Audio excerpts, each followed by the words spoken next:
Good morning, Year 3, and welcome to your guided reading video for today. Now, yesterday, what you did, we read a little bit of Operation Gadget Man, and then you answered 4 questions all about the text and the chapter so far. What we're going to do today, we're going to read a little bit more of Operation Gadget Man, and then you're going to be thinking back all the way to Friday on what your prediction was that you created and what you thought was going to happen next in the story.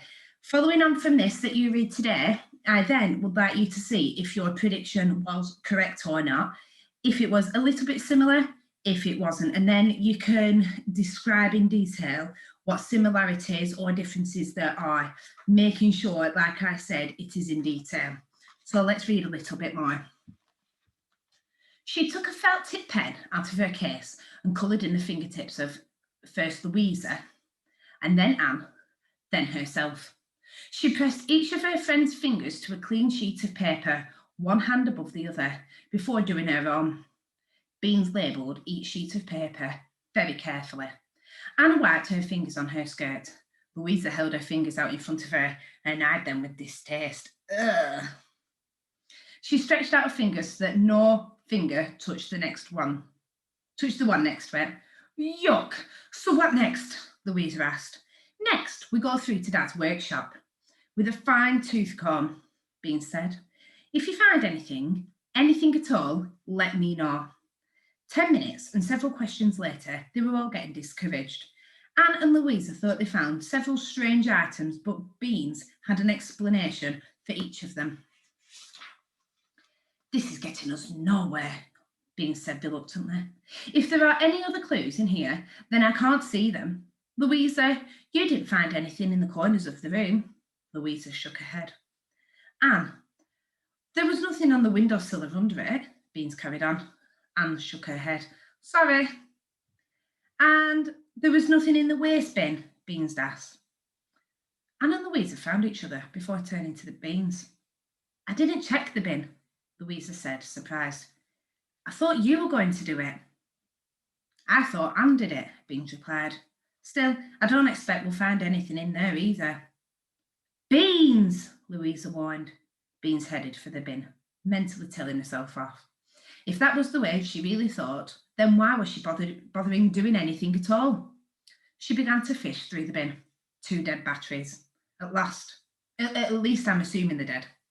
Bits of wire, more bits of wire. Hang on. You found something, Louisa asked eagerly.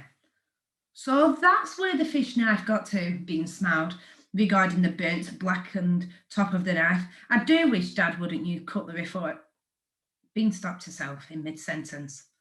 Dad could burn every knife, fork and spoon in their cutlery drawer as long as he came home safe and well. She carried on searching through the bin. Yet more bits of wire, an insulating tube. Wait a minute. What is it? Anne asked hopefully. Theirs. At this point, Bean stuck her head right in the bin. Anne and Louisa stared at her as if she'd lost her mind. Yes, I'm right. There's cigarette ash in here. And your dad doesn't smoke, Louisa said, a small smile spreading across her face. Exactly. Even in the rapidly darkening workroom, Bean's eyes were gleaming. And Dad empties this bin every night, so the ash had to be put in there today. What kind of ash is it? Anne asked. Beans frowned at her. Anne, I'm not Sherlock Holmes. You know, I can't tell the difference between one brand of cigarette ash and another, simply by sniffing it.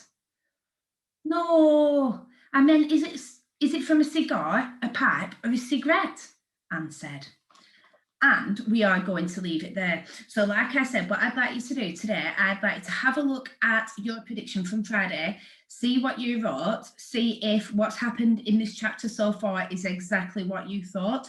Maybe, maybe not, and write in detail about what the differences are. Once you're done, please take a photo and send it to me on Class Dojo. Okay, superstars, see you soon. Bye.